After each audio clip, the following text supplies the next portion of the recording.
ಕೆಲವರು ಮೋಸ ಹೋಗಿದ ತಕ್ಷಣ ತುಂಬ ಡಿಪ್ರೆಷನ್ ಹೋಗ್ತಾರೆ. ಇದು ಎಲ್ರಿಗೂ ಗೊತ್ತಿರೋ ವಿಚಾರ ಫ್ರ್ಯಾಂಕ್ಲಿ. ಆ್ಯಂಡ್ ಊಟ ತಿಂಡಿ ಬಿಡ್ತಾರೆ, ಸೂಸೈಡ್ ಮಾಡ್ಕೊಳಕ್ಕೆ ಹೋಗ್ತಾರೆ. ಒಂದು ಕೆಟಗರಿ ಪೀಪಲ್ ಜನ. ಇನ್ನೊಂದು ಕೆಟಗರಿ ಬರ್ತಾರೆ, ಮೋಸ ಹೋಗ್ತಾರೆ, ಬ್ರೇಕಪ್ಗಳಾಗತ್ತೆ. ಸೊ ದೆನ್ ಆರಾಮ್ಸೆ ಲೈಫಲ್ಲಿ ಇರ್ತಾರೆ ಆ್ಯಂಡ್ ಅಚೀವ್ಮೆಂಟ್ ಮಾಡ್ತಾ ಹೋಗ್ತಾರೆ. ಎರಡು ವ್ಯಕ್ತಿಗಳು ನೋಡ್ಲಿಕ್ಕೆ ಸಿಗುತ್ತೆ ನಮಗೆ. ಸೊ ಎರಡು ವ್ಯಕ್ತಿಗಳಲ್ಲಿ ಏನು ಡಿಫ್ರೆನ್ಸ್ ಕಾಣುತ್ತೆ ನಮಗೆ? ಎಷ್ಟೋ ಜನಗಳ ಕನ್ಫ್ಯೂಷನ್. ಯಾಕೆ ಈ ಜನ ಒಂದು ಕೆಟಗರಿ ಜನ ಏನು ಮಾಡ್ತಾರೆ, ಮೋಸ ಆಗಿದ ತಕ್ಷಣವೇ ಡಿಪ್ರೆಷನ್ ಹೋಗ್ತಾರೆ, ಬದುಕೆ ಬೇಡ ಅಂತಾರೆ, ಊಟ ಮಾಡಲ್ಲ, ಸೂಸೈಡ್ ಮಾಡ್ಕೊಳ್ಳೋಕ್ಕೂ ಮುಂದೆ ಹೋಗ್ತಾರೆ. ಅಪ್ಪ ಅಮ್ಮ ಯಾರ ಬಗ್ಗೆನೂ ಕೇರಿಂಗ್ ಇರಲ್ಲ. ಇನ್ನೊಂದು ಕೆಟಗರಿ ಜನ ಇದ್ದಾರೆ, ಬ್ರೇಕಪ್ ಆಗುತ್ತೆ, ಇಬ್ಬರು ಕೂತ್ಕೊಳ್ತಾರೆ, ಮಾತಾಡ್ತಾರೆ, ಬ್ರೇಕಪ್ ಮಾಡ್ಕೊಳ್ತಾರೆ, ಅಗೇನ್ ಅವ್ರ ಲೈಫು ಅವ್ರ ಮುಂದೆ ಮೂವ್ ಆನ್ ಆಗ್ತಿರ್ತಾರೆ. ಸೊ ಯಾಕೆ ಈ ಡಿಫ್ರೆನ್ಸು? ಇಲ್ಲಿ ಬ್ರೇಕಪ್ ಎಲ್ರಿಗೂ ಒಂದೇ, ಲವ್ ಎಲ್ರಿಗೂ ಒಂದೇ, ರೈಟ್? ಅಂದ್ರೆ ನಾನು ಹೇಳೋದಂದ್ರೆ ಟ್ರೂ ಲವ್ ಎಲ್ರಿಗೂ ಒಂದೇ ಫೀಲಿಂಗ್ಸ್. ಬಟ್ ಎಷ್ಟೋ ಜನ ಇವತ್ತು ಬ್ರೇಕಪ್ ಆದಂಥವ್ರು ನಾನು ನೋಡಿದ್ದೀನಿ, ಇವತ್ತು ಬ್ರೇಕಪ್ ಆಗಿದೆ, ಬಟ್ ಅಲ್ಲಿಂದ ಲೈಫ್ ಟೇಕಪ್ ಆಗಿದೆ. What is the reason? ಏನು ಕಾರಣಕ್ಕೆ?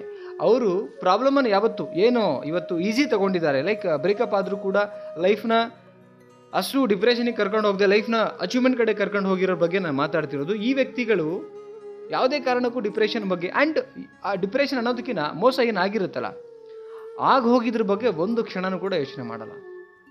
ಯಾಕೆ ಅಂದರೆ ಅವ್ರಿಗೆ ಗೊತ್ತು ಕ್ಲಾರಿಟಿ. ಈಗ ನಮಗೆ ಉದಾಹರಣೆಗೆ ಯಾವುದೋ ಒಂದು ಕ್ರಿಕೆಟ್ ಮ್ಯಾಚ್ ನೋಡ್ತೀವಿ ಅಂದ್ಕೊಳ್ಳಿ. ಆ ಕ್ರಿಕೆಟ್ ಮ್ಯಾಚ್ ನೋಡಿ ಫಸ್ಟ್ ಟೈಮ್ ನೋಡ್ಬೇಕಾದ್ರೆ ಭಯ ಇರುತ್ತೆ, ಏನಾಗುತ್ತೆ ಗೊತ್ತಿರಲ್ಲ ನಮಗೆ. ಅವಾಗ ಭಯ ಇರುತ್ತೆ. ಇಂಡಿಯಾ ಮ್ಯಾಚು ಇಂಡಿಯಾ ಜೊತೆಗೆ ಇನ್ನೊಂದು ಯಾವುದೋ ಇರುತ್ತೆ ಅನ್ಕೊಳ್ಳೋಣ. ಸೊ ನೋಡಬೇಕಾದ್ರೆ ಭಯ ಇರುತ್ತೆ ನಮಗೆ, ಏನಾಗುತ್ತೆ ಅಂತೇಳಿ. ಕಂಪ್ಲೀಟ್ಲಿ ನೋಡಿ ಹೈಲೈಟ್ ಮ್ಯಾಚ್ ನೋಡ್ಬೇಕಾದ್ರೆ ನಾವು ನಾರ್ಮಲ್ ಆಗಿರ್ತೀವಿ, ಬಿಕಾಸ್ ನಮಗೆ ಸತ್ಯ ಗೊತ್ತಿರುತ್ತೆ ಯಾವ ಮ್ಯಾಚ್ ಗೆದ್ದಿದೆ ಅಂತೇಳಿ, ನೆಕ್ಸ್ಟ್ ಏನಾಗುತ್ತೆ ಅನ್ನೋದು ಗೊತ್ತಿರುತ್ತೆ. ಸೊ ಆಗೋಗಿರೋ ಸತ್ಯನ ಯಾರು ಅರ್ಥ ಮಾಡ್ಕೊಳ್ತಾರೆ ಅವರು ಈಸಿ ತಗೊಳ್ತಾರೆ. Because life it's A one time game. ನಮಗೆ ಭಗವಂತ ಒಂದೇ ಸಲ ಇಲ್ಲಿ ಬದುಕಲಿಕ್ಕೆ ಅವಕಾಶ ಕೊಟ್ಟಿರೋದ್ರಿಂದ ನಾವು ಜಸ್ಟ್ ಥಿಂಕ್ ಮಾಡಬೇಕಾಗಿರೋದು ನೆಕ್ಸ್ಟ್ ಉಳಿದಿರೋ ಪಾರ್ಟ್ ಬಗ್ಗೆ.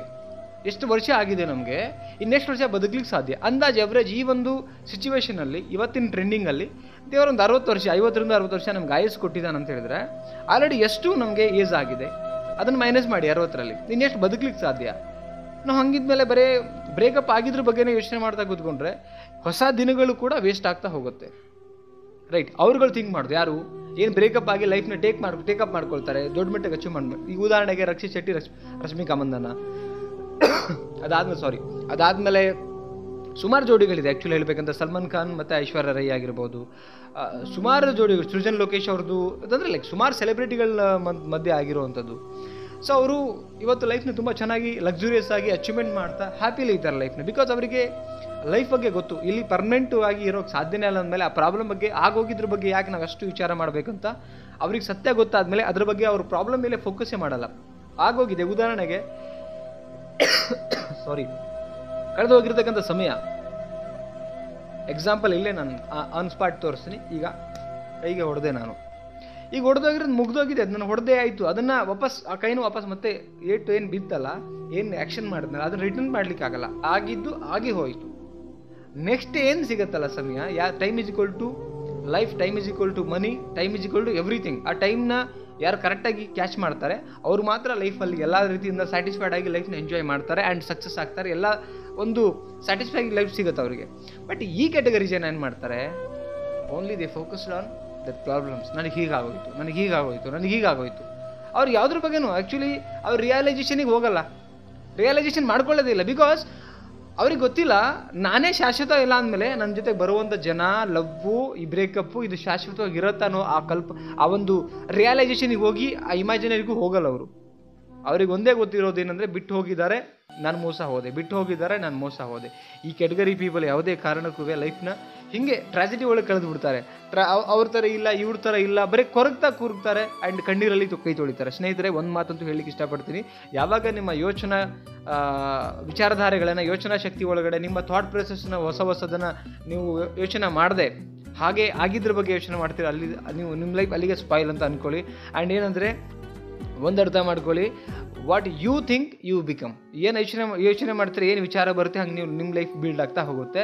ಆ್ಯಂಡ್ ಇಲ್ಲಿ ಪರ್ಮನೆಂಟ್ ನೀವುಗಳಿಲ್ಲ ಅಂದಮೇಲೆ ನಿಮ್ಮ ಪ್ರಾಬ್ಲಮ್ ಅಂತೂ ಯಾವುದೇ ಕಾರಣಕ್ಕೆ ಪರ್ಮನೆಂಟ್ ಅಲ್ವೇ ಅಲ್ಲ. ಬಿಕಾಸ್ ನಾವೇ ಶಾಶ್ವತ ಅಲ್ಲ ಅಂದಮೇಲೆ ಪ್ರಾಬ್ಲಮ್ ಎಲ್ಲಿಂದ ಶಾಶ್ವತ ಆಗುತ್ತೆ. ಸೊ ಹಂಗೆ ಯಾರು ಥಿಂಕ್ ಮಾಡ್ತಾರೆ, ರಿಯಲೈಸೇಷನ್ ಯಾರು ಕಂಡುಕೊಳ್ತಾರೆ, ಅವರು ಏನಾದರೂ ಸೋಕೆ ಅಂದ್ಕೊಂಡು ಮೂವ್ ಆನ್ ಆಗ್ತಾರೆ. ಸ್ನೇಹಿತರೆ, ಏನು ಅನಿಸ್ತು ಈ ವಿಡಿಯೋದಲ್ಲಿ? ಜಸ್ಟ್ ನಾನು ಇನ್ಫಾರ್ಮೇಷನ್ ಶೇರ್ ಮಾಡಿದ್ದೀನಿ. ಎಷ್ಟೋ ಜನ ಬ್ರೇಕಪ್ ಆಗಿದ್ದೀನಿ, ಸತ್ತೋಗ್ತೀನಿ ಅಂತ ಹೇಳ್ತಾರೆ. ಎಷ್ಟೇ ಟ್ರೂ ಲವ್ ಆಗಿದ್ರು ಅದು ಮುಗಿದೋಗಿರೋ ಪಾರ್ಟ್ ಅಂದಮೇಲೆ ಮುಗಿದೋಗಿರೋದೇ ಅದು. ಎಂಥ ಟ್ರೂ ಲವ್ ಆಗಲಿ ಅದು ಪ್ರಾಣ ಕೊಡ್ತೀನಿ ನೀನಂದ್ರೆ ಸರ್ವಸ್ವ ಅಂದವ್ರು ಇವತ್ತು ನಿಮಗೆ ಕೈ ಕೊಟ್ಟು ಹೋಗಿದ್ದಾರೆ, ಮೋಸ ಮಾಡಿದ್ದಾರೆ ಅಂದರೂ ಕೂಡ ಅದು ಮೋಸನೇ, ಮುಗಿದೋಗಿರೋ ಕತೆ ಅದು. ಯಾವುದೇ ಕಾರಣಕ್ಕೂ ಮತ್ತೆ ಇವತ್ತಿಗೆ ಆ್ಯಡ್ ಆಗಲ್ಲ. ನಿನ್ನೆ ಆಗೋಗಿದ್ದರ ಬಗ್ಗೆ ಇವತ್ತು ಆ್ಯಡ್ ಮಾಡೋನು ಹುಚ್ಚ ಅವ್ನು ಲೈಫಲ್ಲಿ ಆ್ಯಕ್ಚುಲಿ. ಅದನ್ನು ಯೋಚನೆ ಕೂಡ ಮಾಡಿಕೊಡ್ದು. ಆ್ಯಂಡ್ ಅವ್ರು ಚೆನ್ನಾಗಿರ್ಬೇಕಾದ್ರೆ ನಾವು ಚೆನ್ನಾಗಿರಬೇಕು. ನಿಮಗೇನು ಅನಿಸುತ್ತೆ ವಿಡಿಯೋ ಬಗ್ಗೆ ಕಮೆಂಟ್ ಮಾಡಿ, ಲೈಕ್ ಮಾಡಿ, ಸಬ್ಸ್ಕ್ರೈಬ್ ಮಾಡಿ, ನನ್ನ ಚಾನಲ್ಗೆ ಶೇರ್ ಮಾಡಿ. ಮತ್ತೊಂದು ಟಾಪಿಕಲ್ಲಿ ಸಿಗ್ತೀನಿ. Thank you so much. Bye.